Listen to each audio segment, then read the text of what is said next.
views expressed on this program are those of the hosts, guests, and callers, and are not necessarily those of this station, its management, or other advertisers. You're listening to Transformation Talk Radio.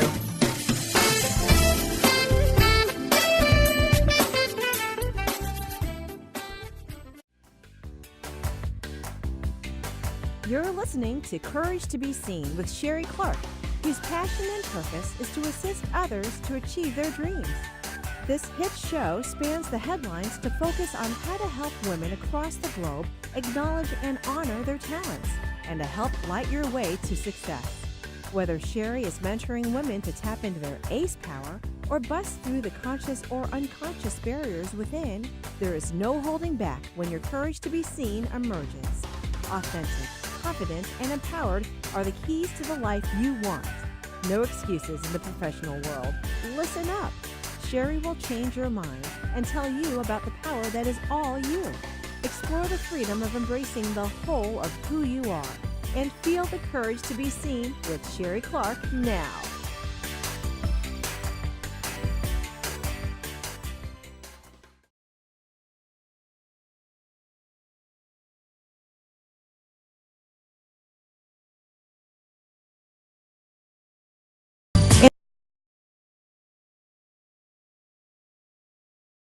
Everybody, yes, this is Courage to be Seen. This is the podcast. This is Podcast Radio, Sherrie Clark, striving to assist others with achieving their dreams. I'm Dr. Pat. I get to join Sherrie in this conversation, at least for a little while longer, as we are today talking about everyday courage. So courage isn't being perfect. Wow, take that in. Courage is making an attempt when there is uncertainty in the outcome. You're going to hear about this and hear why. But let's talk a little bit, if we could, about Sherrie for a minute. You know, yes, she's the host of this show, but she's also somebody that knows what it means as a speaker, a global engineering leader, a coach, a mentor, somebody that grew up with 5 brothers, right? Loving sports, math, and science. And as you're listening to this, I am talking about Sherrie Clark, and the mother of 2 sons. But here she is as an engineer. And off we go into that world. And what you discover is you are somebody in a field that doesn't have a lot of people like you around. And you become the minority in a career. And then once you say yes to it, because it's your passion, and many times she has been the only woman in the room, you sometimes have to reach a point. And, you know, Gene Houston calls it a tipping point. It's that point where you're either going to move ahead and not let things like this get in the way of your dream. But along the way, you hold true to who you are. You know, it's more than being a female engineer. For her, I just want to be an engineer. And so how do each and every one of us have the courage, as you hear today, to show up as your authentic self as she has, to be an award-winning technological inspiration, you know, somebody that helps other women in this arena, but more importantly, believes that working with people and professionals, coaching and mentoring, and helping people achieve success, it goes beyond what she is trained to do and is now her coaching passion. So today, whether you're trained as an engineer, there's so much more when you create something that she's created. And that is an entire platform of coaching, speaking, mentoring, seminars, teaching, Courage to be Seen. Sherrie, great to have you. Hey, it's great to be here, Dr. Pat. And I'm really excited to be able to talk to courage with everybody. Well, this is called everyday courage. And a lot of times, right, we don't hear where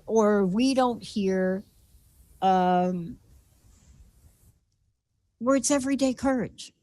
No. I think when you think of courage, you think of, you know, huge acts of bravery, right? You think of firefighters like running into the buildings and saving people, or the military going out every day. And those definitely are acts of courage.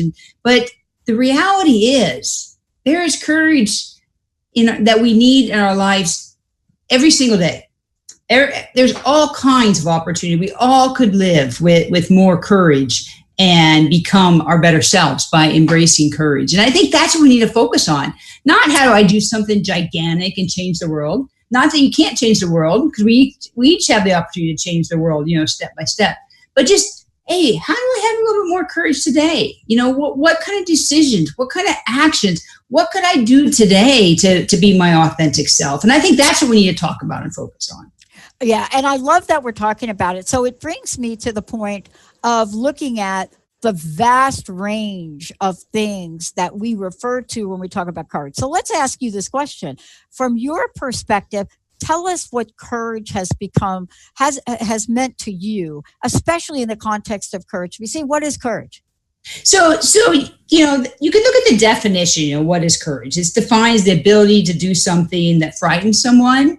It's taking action when there's uncertainty in the outcome. Almost everything in life that we do almost probably has uncertainty in the outcome. It's the mental or moral strength to venture, persevere, withstand danger, fears, difficulty. So there's a lot of things that we could say are the official definition of courage. To me, I think courage really has to do with honoring yourself. Standing up for yourself, your beliefs, your feelings, your desires. And a lot of people don't think about courage as that. They don't think about, wow, saying I really would like to go to the Italian restaurant is courage. But it's incredibly courageous when you think about it, because sometimes people don't want to pick the restaurant because what if it's no good? But what if it's incredible? You have to think about that, just of how we sometimes play so small because we're afraid that someone might judge that, hey, there's this new Ethiopian restaurant that opened up downtown and I want to go try it. But I don't know if anyone knows what Ethiopian food even is, more or less actually go try it. So I'm not even going to tell anybody about it. Yeah. And I were talking about this the other day, and it's so funny because I wanted to go to the movies the other night. And I just thought about the conversation we had, right? Because, okay, how do we come out and ask or suggest? And I think for a lot of people that are listening, they're probably saying, oh, that's easy, but not really. If you think about those things in your life you withhold from, right? Whether it's asking to go to a movie, the movie you want to go to, or asking about the restaurant, that also transfers into our everyday lives. So like asking a doctor a question about your health, or asking a teacher a question about your grade, or maybe the boss, asking the boss. I think you can just do a real simple thing, kind of reflect on how often when you're asked a question, do you just say, whatever, like, where do you want to go eat? What movie do you want to go see? It's like, oh, whatever you want, or I don't really care, or I don't know. The chance is you always have an opinion, and that doesn't mean that you have to demand whatever you want to do is what you actually go do that evening. But the fact that you're not even thinking about what you would really like, or not willing to state what your preference is, you can still say, yeah, I'd like Italian, but you know what? Mexican is totally fine. It's because maybe we don't have a strong preference, but if you're always find yourself deferring to others because you're playing small, then I think you need to think about, hey, should I have a little bit more courage in my life? We're talking about courage, bravery, daring, determination, boldness. We're talking about that. But we make decisions every day that can be agonizing, or we can be influenced by other people in those decisions we make, right? Courage every day, believe it or not, we don't really think about the moments of every day where we're making a decision that's a bit uncomfortable for us, right? Oh, absolutely. Right. Yeah. Just start with getting dressed in the morning. Do you put on clothes because they're what make you feel good and what you want to wear and it's the image you want to project? Or when you put on your clothes, do you pick out whatever you think is appropriate for whatever you're doing that day, what other people expect you to wear. It's funny. I took a class about 8 years ago. And the big message I took away from this class was being comfortable with being uncomfortable. And I really wanted to focus on having more courage in my life. I went home and I donated over 75% of my wardrobe. I said the clothes I have aren't who I want to be. They don't reflect like my inner self. So I just donated everything.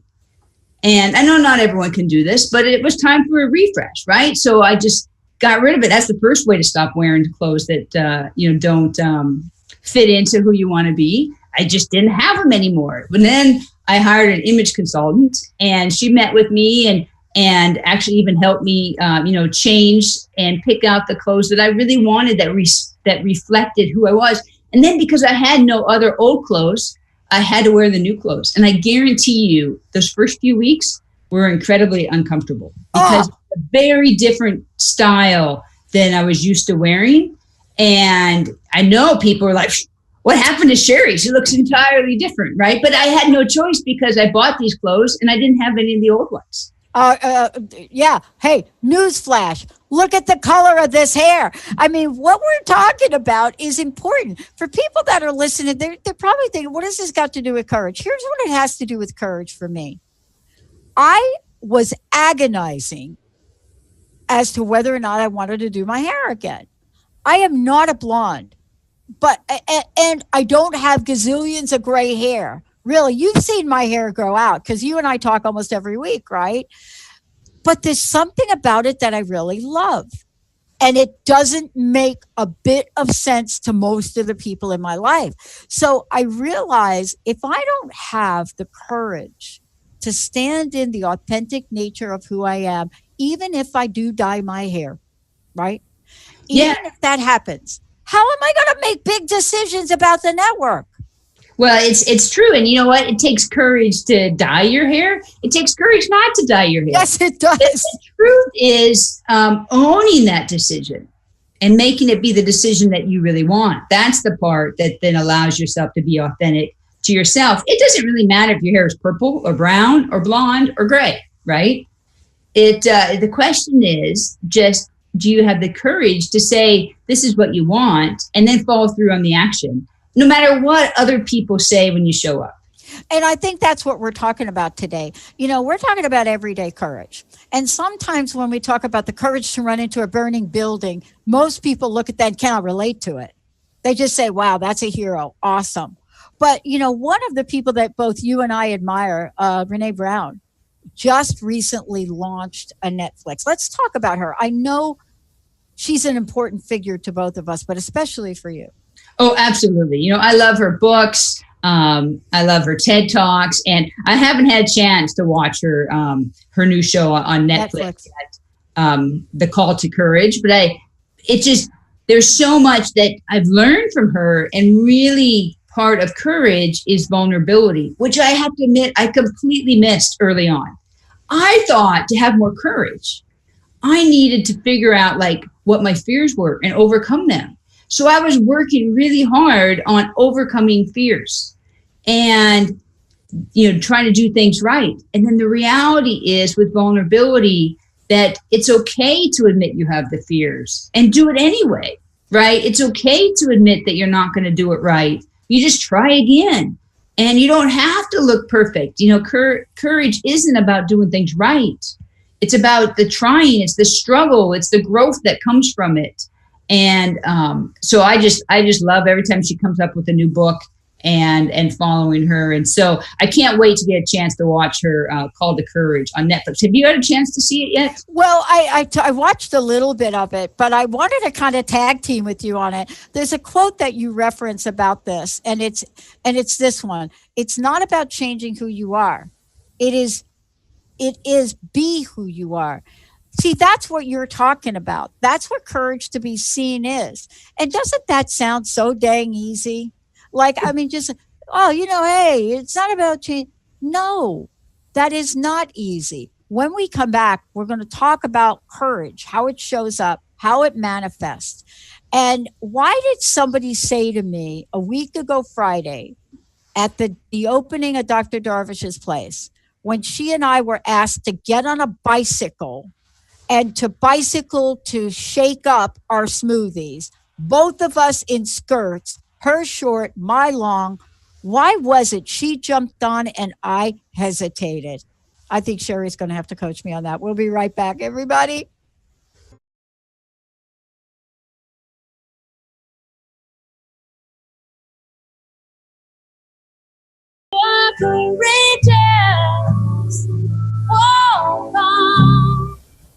Thank you, Benny. Thank you.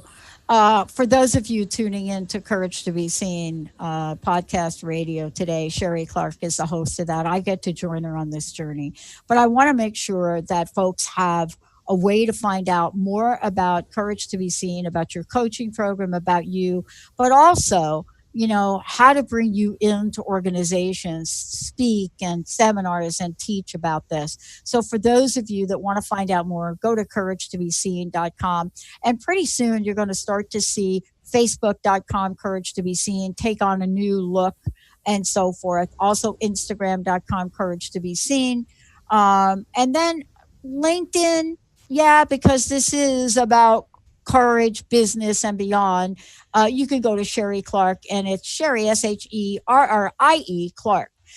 Look, we're talking about everyday courage today. And, you know, look, in the first segment, one of the most important things to talk about is that everyday courage isn't always running into a burning building. Although I know I've done some things like that to help others. I know you do too. But it's the everyday things that we agonize over that builds up stress that we hold in ourselves. Let's talk about courage, how it shows up for you. And the question I think you ask is, how courageous are you? What area of your life could use more courage? So talk to us about courage, where it shows up, how it manifests, and what the different ways are. So, Dr. Pat, some people like to think there's different types of courage. And I just don't think that really works, because I think courage, and you think of the definition of courage, and taking action when there's uncertainty in the outcome, overcoming your fears, that's not different no matter where it shows up. But what you find is it does show up in every single parts of our lives. And if we want to live ourselves and live all full out and be, everything that we can be, we have to learn how do we embrace courage. And so I kind of thought through the Clark courage model and the different pillars of where courage really is. And so, we talk about, firefighters racing into the burning building, and that's like physical courage. And so I think a lot of people can think about very easily what you're going to do, like physically, to do something courageous. So maybe you're going to go rock climbing or the military. And so I think this is the easiest. So it's kind of the easiest to talk about, but you may or may not, have access to those things. You may not care to jump out of airplanes and do, these very big acts of bravery, but that's one of the ways. A lot of athletes do very courageous things, like just to get all their strength right together to push through right at the end of the game to see if they could make the winning basket, or push through right at the end of the 100-yard dash to try to get across the line. So there's a lot of courageous things people think of physically, kind of with their body. But then the second kind of area or pillar of courage is emotional courage. And I actually think this one is one we don't talk about really at all, and is actually probably one of the most important ones for people to understand and start taking steps to how to be more emotionally courage in their life. But being emotionally courage is having the willingness and embracing feeling. It's not something we talk about in our lives. And that if you really stop to think about it, how many things do you not do because you're afraid of how that situation is going to make you feel? Let's say you need to talk to somebody. Maybe it's someone at work, and you need to have a tough conversation about someone, and you never have it. That if you're not ever having that, you can say, well, why not? Do you know what to say? Yeah, you know exactly what to say. You know who to say it to. You can say, well, have you ever had an opportunity to have that conversation? Yeah, you probably have had opportunities. You could schedule it. You probably said good morning to them. There was probably an opportunity to have that conversation. The whole reason we put it off is we know it's going to be difficult. And in our heads, we make up how bad the emotions are going to feel. And it's like, I'm just going to not want to feel that. And the worst thing is normally if you have the conversation, it usually doesn't feel nearly as bad as you anticipate. But I think that's one that we could talk about probably for hours and hours on emotional courage. But it's definitely one, probably the most important to focus on. And then the one after that is moral courage. And, standing up for your beliefs or standing up for others' beliefs. Maybe someone's being bullied. And you could walk away, or you could say, hey, that's not really nice. You should stop doing that. Kind of simple things like that. And then there's social courage. And so this is maybe not always conforming to the expectations of others. That maybe people would expect you, after you have your kids, to stay home with them for a while and not put them in daycare rather than get back to work. Or vice versa. Maybe you love your job and the expectation from work is that you'll get right back, but you want to take some time off and stay home with your kids. I actually think either one is fine, but making that right decision for you. So that's social courage. And then the last one is intellectual courage. And this is really challenging old beliefs and willing to kind of think about others' point of view, even if it potentially could hurt you. Because maybe once you find that out, all of a sudden it puts yourself at a disadvantage. But if it's the right thing to do, being courageous and wanting to learn. So maybe just an example of emotion or intellectual courage is asking someone, how does that work? Like sometimes you don't ask people that next question just because you don't want to look like maybe that they thought you already understood it or you already knew it and you didn't want to be ignorant on the subject. So you just don't ask people, what do you mean? I don't understand that. Can you explain it to me? And so that is intellectual courage. So there's courage in all parts of our life that we just don't think about. But each one of these and I don't think you can ever be courageous enough. And you're never going to max out courageous at all times in all situations. But if you start to understand kind of where you're at in terms of courage, then you can start working on it and start doing more courageous acts. And they kind of start snowballing on top of each other. Yeah. And then it's easier to do more courageous things. I love what you're talking about. And for those of you that are just tuning in, Sherrie Clark has just outlined, her model for courage. And what you just heard are the pillars. You're going to hear lots more about them, especially how Sherrie uses these in her coaching program. Because one of the things is that I had somebody say to me, like a mentor, looked at me in the eye and said, Pat, you can't talk about that thing. So it was a thing. And said, you can't speak about it. You just can't. And I said, why can't I speak about health and well-being? I understand about health and well-being. They said, Pat, you can intellectually, but you cannot take a person to a place you haven't gone yourself. Well, I got sick in 2004, so now I can talk about it. But the point that I'm making about that is that you're referring to a sense of self that we get to explore. You see, we don't talk about courage as self-exploration in order for us to expand and grow in our personal development, our career development. But what you've done in creating this model is you've given people an opportunity to look at each of these areas and understand where we can do more. We're going to take a short break. When we come back, practice courage. What? Now they want us to practice? Yeah, that's what Sherrie does. Because how do you build a muscle if you're not going to practice or build the strength in it? When we come back, Sherrie's going to take us on a journey about what practicing courage is like and how you could start. Doesn't matter where you are, you could start exactly where you are. That's what we're going to do. Stay tuned, everybody. We'll be right back. Yeah, I'm going to have to sit down and hire Sherrie. for a couple things that have come up since I have been getting ready for this show. I get the honor of really working with Sherrie on a regular basis. So, two things I want to say about this. There's a reason that Sherrie Clark, is the person that created Courage to Be Seen. A very good reason. There's also a reason she created the ACEs program. Very good reason. And you can go to her website, couragetobeseen.com, and you're going to get a lot of information. The reason that I will say about it, and I should probably say something else, but the reason that I will say is because she has lived this. And in future shows, you're going to see exactly how she lived it.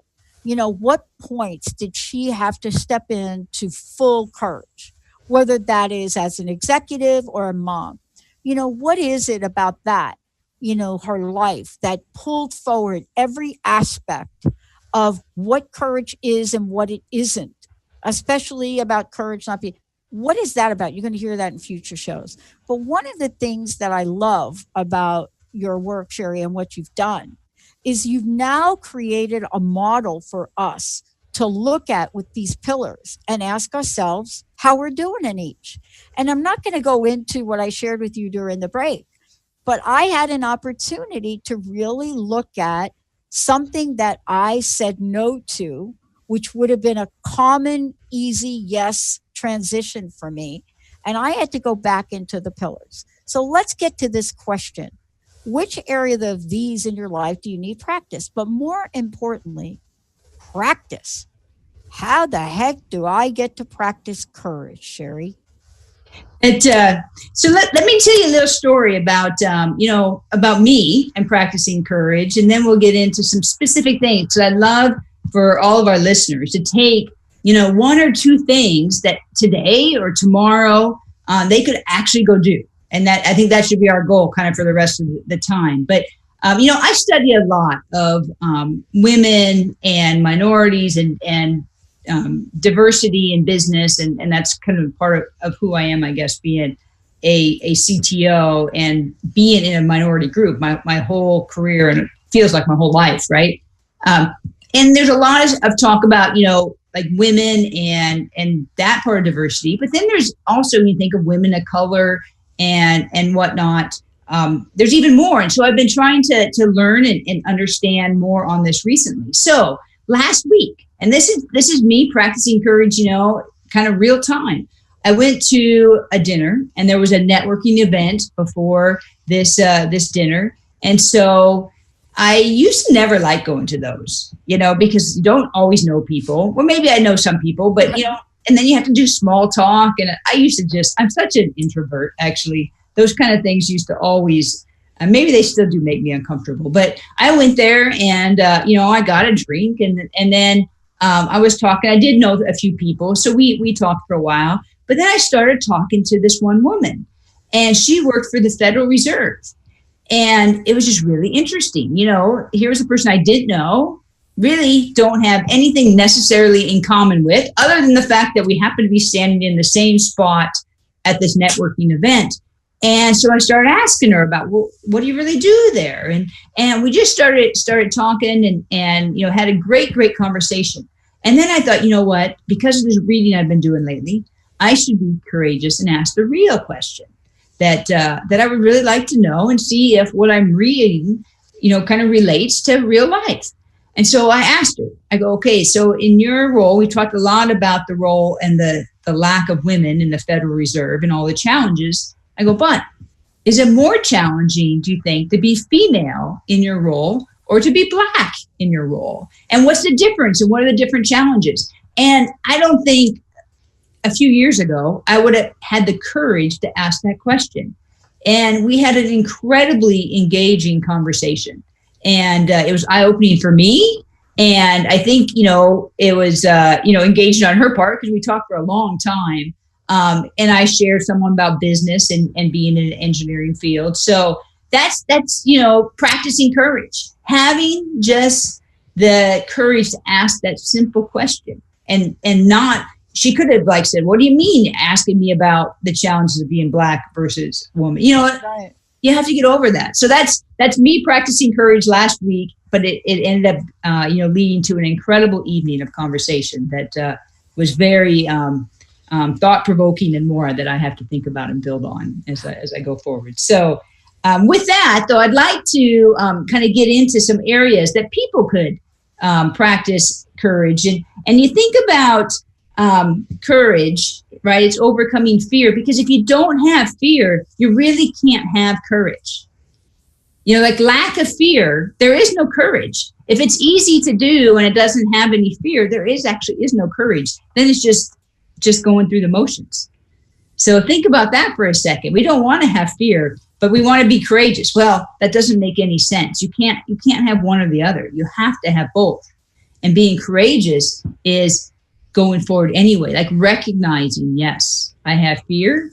It's going to be a little difficult, but I'm going to go forward anyway and do that. So like you said, courage is a muscle.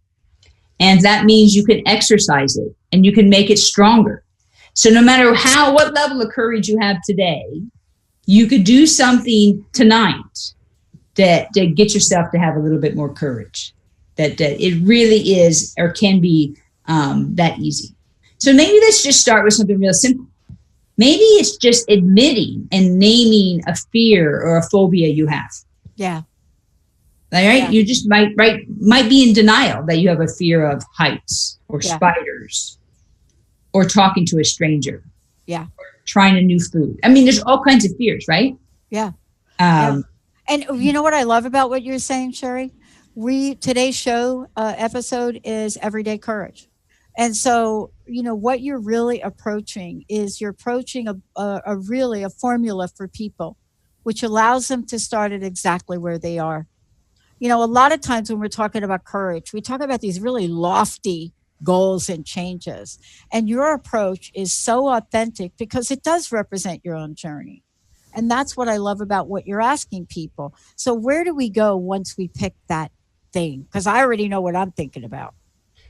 Well, depending on what it is and where you're at, then you can start to structure a plan to overcome it, right? But the first thing is, like, if you're saying, I want to be more courageous today, take some time and think and admit, and maybe even get a little bit more courageous and tell somebody about what your fear is.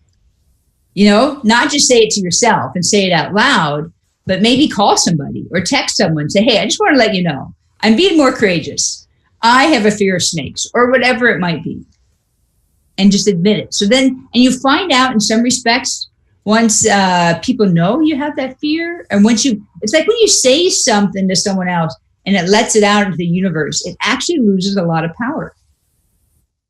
It is not going to help you necessarily come over it. And sometimes you do need professional help. Sometimes you can talk through and work through things, but sometimes there are significant fears that do need help. So I'm not going to say that it's just instantaneously, but naming the fear is the first step. Yeah. Yeah. So a second thing that you can do is give somebody a compliment. And I don't mean like just a compliment. Oh, I like your shoes. I mean, like that's just, you're just trying to make small talk. But maybe you could, let's say you heard someone speak. You could go and tell them like, hey, I really liked this point that you made. Or if you saw someone doing something well or going out of their way to help someone, you could say, hey, I noticed that you went over there and opened the door for them. That's really nice. So a true, authentic compliment, we don't do that enough, but it does, because it does take courage. We all live in our own little worlds and we're very busy. But reaching out to others is another simple way you can grow your courage muscle. Yeah. That compliment thing, can I ask you? Can we talk about the part B to that? The hardest thing for a lot of people to do is when they're given a compliment, to accept it. So I would imagine that accepting a compliment could fit in here too. Oh, absolutely. And the best response to a compliment. Thank you. Yeah. Nothing else. Yeah. Because especially women, I don't know if I see it as much with men, but especially women, the response is, oh, that was nothing. Just doing my job. It's usually, it was nothing. Oh, that's just a small thing. Yeah. Instead, you just need to say, thank you. Yeah. And I think we're going to skip break because I want everybody to hear the rest of these. They're so powerful. So, Benny, let's just keep going right through here. All right. So my next challenge to people to show more courage is to say no when necessary. Sometimes that is the right answer. Sometimes it's not doing more. It might be doing less. Think about if maybe they're looking for volunteers you're at your kids' event of some type, and they're asking for volunteers, but you've already volunteered at 3 things this year, and you're busy for the next month. And so you kind of get that pressure. And so, yeah, sure, I'll do it. But you don't have time, and you're going to hate it the whole time. Sometimes you have to be authentic to yourself and admit that this isn't the right time, and I need to say no. And I need to protect kind of my own calendar, my own schedule, and my own time, my family's time. So think about that. Sometimes it's not doing more. Sometimes it can be doing less. Yeah, I'm working on that one. I'm working on that. The fourth one, I think, is actually kind of maybe one of the tougher ones. Yeah, it is. It's asking for what you want. So the first part about it is you have to acknowledge to yourself what you want. And that one I can find people really struggle with, even myself. That even kind of, you always have your maybe hopes and desires, and sometimes just voicing them, writing them down can be really hard, because sometimes people think, well, maybe do I deserve that? Am I worthy of this? And then to actually tell somebody what you want, what you desire, it can be very, very difficult. So I encourage people to work on it, but I guarantee you it won't be easy. Yeah, I want to stick to a word that you said, because this was a game changer for me. There's a difference between the word want and desire. I find that the word want, when you ask people what they want, we have a built-in compromiser where we automatically have our compromise built into our want. And when you said desire, that is a new elevation. And so if we ask ourselves what we truly desire, whether it's in your day or your life, that will take this to a whole new conversation. Because as I was reading this and preparing, I realized I have a built-in want compromiser. You want the menu. You want the list of things, and you want to choose off the menu. Versus if you're talking about desires, now it's the universe, and what could you create? That's right. It's very different. Yep. I love it, though. Because if you have the menu, then it's safe, because now you're just picking up the menu. Yeah, I got my built-in compromiser. I just got it, right? But, you said desire, and I'll tell you, immediately something shifted when you said it. And I'm thinking, and I got an answer. Of course, I've been working with you for a while. But this list is important. And I got to tell you, let's go to the next one, because this might sound simple, not necessarily easy, right? Oh, it's incredibly hard. The next one I'm going to say, forgive someone, or if you don't have someone today that you know that you need to forgive, maybe just let something go. Maybe it's an argument you're having with somebody, or there's just some disagreement, and you say, you know what, I'm just going to let that go. But forgiving people can be incredibly courageous. And if you don't forgive people, you're really only hurting yourself. It seems like you're holding something against the other person, but in reality, you're not. You're really just hurting yourself. So be courageous and still protect yourself, maintain your boundaries, but forgive them. That you don't need to hold that negative energy within yourself. Mm-hmm. It's very hard, though. Depending on how hard you were hurt. Yeah. And I want to get back to what you said. Start with something, right? Start with something down here that, even though you have your list of this is the last person I would forgive, you may be wanting to start with something that's a little bit of a challenge, but you could probably get there. Absolutely. Yeah. It's a step in an evolution. This is a big journey, right? There's no destination here. You're never done. It's just really the journey of life and everything that you experience along the way. Yeah. I live in the state of Washington. So message to everybody, that person that just cut you off or maybe didn't put on their blinker, you could start like right there. Good. So I know we don't have a whole lot of time. So the next one I'm going to say, try something new.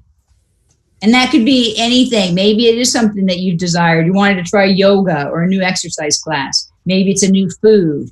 Maybe it is, you've never painted and you want to go to those painting classes, or you want to learn how to drive race cars. I don't know what you want to do, right? But try something new that you haven't done before is what I challenge you. And it is courageous. One, you have to think about it. Two, you're going to admit you're going to go do it, and then follow through and actually go do it. Yeah, I'm already thinking. The next one is what I did. Have a conversation with someone that's different than yourself. Yeah. Right. I went to someone new in a new industry. I didn't know. Like I said, she was Black, and we talked forever and had an incredible conversation. But it would have been just as easy for me to walk over someplace else to somebody I knew in the room and talk with them about what their kids are up to, or some safe topic, right?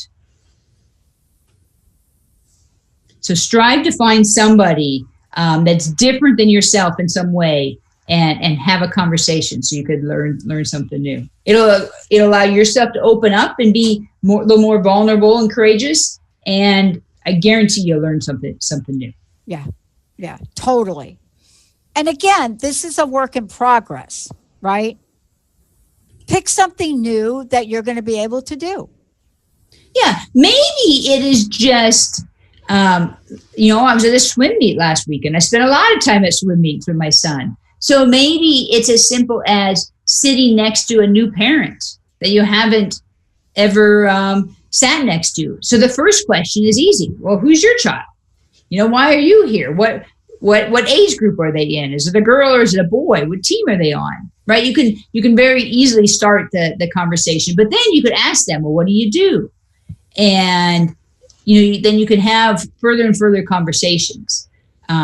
It could be the same thing if you stopped at a bar and grabbed a drink, and then there's someone there, you could have a conversation. But what I guess the main point here is, don't go to whoever you normally would talk to, or somebody that's maybe looks and thinks exactly like you. Try to have a conversation in a different topic. Maybe if you're a Republican, have a conversation with a Democrat of what they think's going on in Congress, or vice versa. If you're a Democrat, try to talk and have a conversation with a Republican on their viewpoints of what's going on in Congress. Just get that different viewpoint and have that courageous conversation. Not that you even have to agree with each other. Just ask people their opinion. Yeah. And Sherrie, don't you think that particular one, the opportunities in the workplace are infinite for that? Oh, absolutely. Yeah. Absolutely. And it's just because of, you have people that live in different areas, different backgrounds, different schooling, different functions, etc. I mean, it goes on and on and on. But many times people have that kind of these groups they hang out with. Maybe ask somebody else to sit by for lunch, or go out to eat for lunch, or grab a coffee together, or, and a lot of this doesn't have to be long. Maybe it's a 5-10 minute conversation. Mm-hmm. And it can just give you a different viewpoint in life. And so that's why I challenge, just do something slightly different. Allow yourself to expand your mind a little bit more. All right. So the last one. The last one I say is simply as speak up. Just too often, you want to do something, or you want to say something, or you have an opinion. And I'm not saying, we have to say something all the time. But if you do have an opinion, if you do want to go out for Ethiopian food, then speak up and say it, And if you do want to see a particular movie, don't say, oh, whatever you want to see, and then kind of in your head grumble about it all night. They didn't pick the movie that you really wanted to go to. And so when you have that, speak up, like be authentic to yourself. But that doesn't have to be demanding. So let's say you say, I would like to go eat Italian, but the person that you're going out to eat with goes, they don't have any gluten-free options there. Well, then you would, the right thing would be say, well, that's okay. I can go eat Italian another time. At least then you won't be in your mind grumbling all night long. Oh, I missed out. I really, didn't want to go to eat the Greek food. I really wanted Italian, but they always like to go to Greek.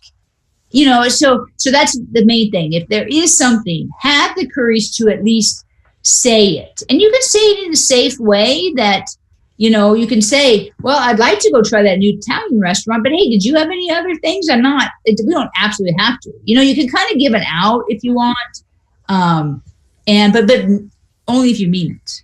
Yeah, that's right. Right. Don't say it if you don't actually mean it. Yeah.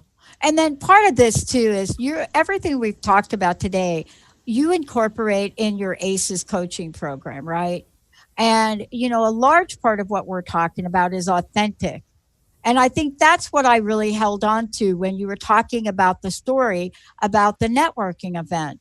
You were asking a woman a question. You are authentic in your curiosity and what you wanted to know.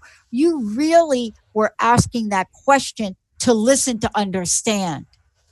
Oh, absolutely. I wasn't trying to fill a space and the evening. Had been doing some reading. And I did I read a book and a couple articles on the effect of being Black and female in business. And so I thought, what a great opportunity to see if in person, someone's opinion kind of matched what I've been reading.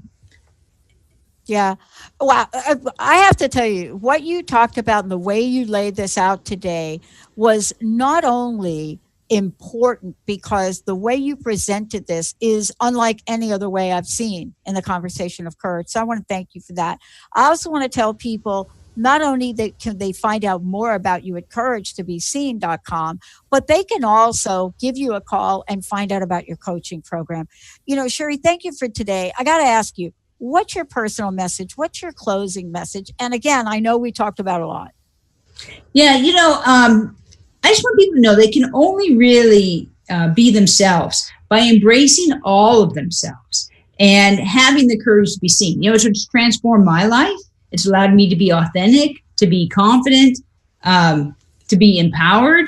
And so the more and more I embrace, my whole self, the more enjoyable my life becomes. And so I just challenge everyone else to also have the courage to be seen. I love it. Sherrie Clark, everybody, a lot in the show today. We're going to take the social media and the Facebook video. We're going to do some editing, all of that and much more. Thank you, Sherrie, for all you do. Thanks, Dr. Pat. It's been fun, and I hope everyone decides to do something a little bit more courageous tonight. Yeah, boy, I know I'm thinking about it. Thank you for tuning us in and turning us on. Please go to the drpatshow.com or transformationtalkradio.com. All right, everybody, remember this. Do something. Do that one thing. We'll see you next time. Bye.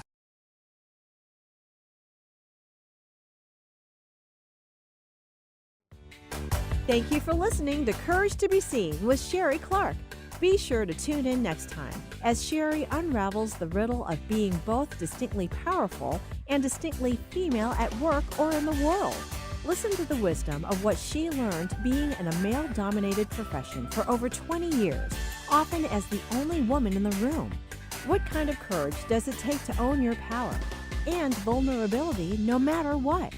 Find out the first Tuesday of the month at 11 a.m. Pacific on Courage to be Seen Radio with host Sherrie Clark.